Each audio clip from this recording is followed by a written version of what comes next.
Well, at the ongoing Intra-African Trade Fair in Egypt, sponsored by Afreximbank and other stakeholders, a session was held on accelerating the African Continental Free Trade Agreement implementation by unlocking trade and investment opportunities for African sub-sovereign governments. Now, here is an excerpt from Mwamkele Mene, the Secretary General of the AFCFTA Secretariat, and Dr. Kayode Fayemi, the former governor of Ekiti State. Take a listen.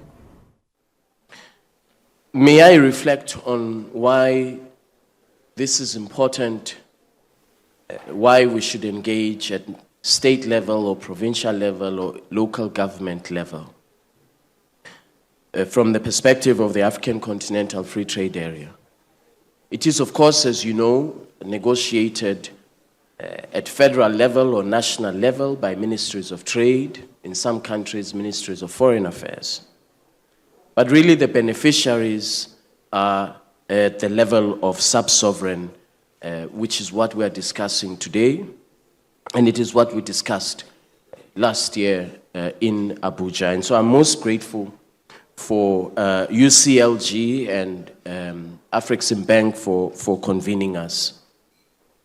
There are three aspects that I wish us to consider as you leaders from the level of state or from provinces consider how to maximize opportunities under the AFCFTA for your provinces or for your states.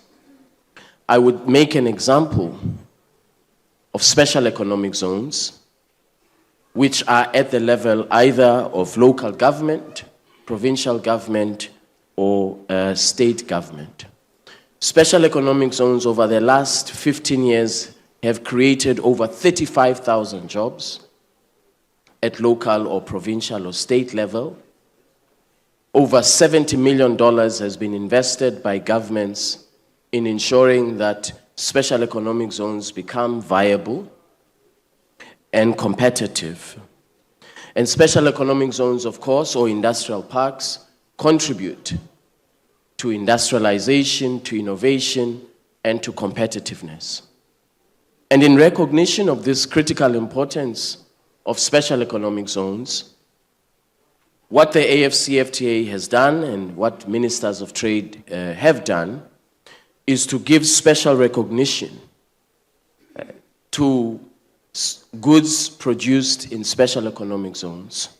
From February 2023 onwards, there is a ministerial decision which was adopted by the Assembly of Heads of States and Government that all goods that are produced in special economic zones will now be integrated into the AFCFTA market. Before this decision,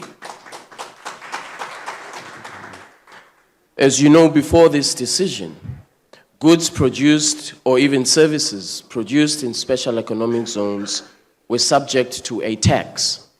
They were subject to a duty. In recognition of the critical importance of innovation at local level, at provincial level, at state level, and industrial development at these levels, the ministers of trade adopted this ministerial directive to enable the competitiveness of our special economic zones. So we expect that with this decision, that industrial parks, special economic zones, going forward, will develop export development strategies so that they benefit from this market of 1.3 billion people with a combined GDP of 3.4 trillion United States dollars. Before this decision, there was an anomaly. We as Africans were quite willing and very happy to accept special economic zones, goods produced in special economic zones in a third country that I will not mention. But we were discriminating against goods produced in special economic zones in Tangier, in Cork, in Suez, in all our special economic zones.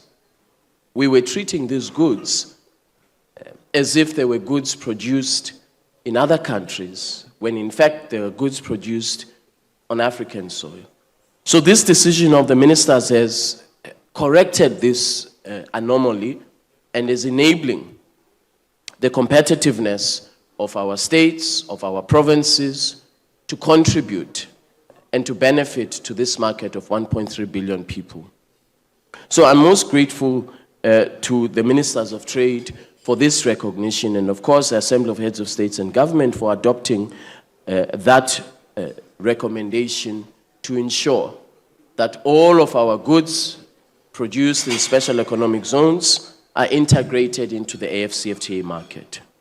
And across the length and breadth of our continent, you will identify special economic zones focusing on processing of industrial goods, processing of critical minerals, processing of pharmaceutical products, processing of electric vehicles. Afreximbank is working with UNECA and the governments of Zambia and DRC to create the first of its kind, a special economic zone that is focusing on processing of lithium to power electric vehicles across the world. These are the innovations that are happening within the context and the framework of the AFCFTA. And so I encourage us to convene again to develop collectively export strategies to take advantage of the AFCFTA. The AFCFTA, just as the head of AFCFTA has told us, is the latest continental initiative to foster economic development. The agreement aims to provide broader and deeper economic integration across the continent, as well as attract investment, boost trade, provide better jobs, reduce poverty, and increase shared prosperity in the continent. And it aims as a continental platform for countries to showcase their products and services and position themselves as national brands. Unfortunately, there is not as yet the necessary awareness of the AFCFTA and its benefits at subnational governments within Africa. If member countries are to stand any chance of making something out of the AFCFTA, they must, as a matter of necessity, domesticate it at the state and grassroots levels. Successful implementation of the AFCFTA is dependent on supporting the subnationals to organize themselves into functional entities within the context of AFCFTA. As at May last year, there are 54 signatories, of which 43, 80% have deposited their instruments of ratification. Although start of trading under the AFCFTA agreement began on 1st January 2021, however, no actual trade has yet taken place. This clearly shows that we must overcome the bureaucratic red tape, and we can begin to do so right here from our conference. This is one of the reasons why the African Sub-Sovereign Government Network was set up, as the subnational governments are committed to the implementation of the AFCFTA agreement and the opportunities of developing economic corridors, establishing regional supply networks, employment creation, and capacity building. To advance our own core interests and values, clearly, African leadership at the subnational level must also embrace the audacity to defend the rights and interests of the grassroots in continental affairs. We know that when it comes to international matters, the natural tendency is to want to deal with sovereigns. But really where the rubber meets the road is at the level of the sub-sovereigns, the provinces, the states, the local governments. That's where our people are. That is where the impact is mostly felt by the people. And we need a leadership audacity, the type that was at the heart of the launching of the Pan-African project.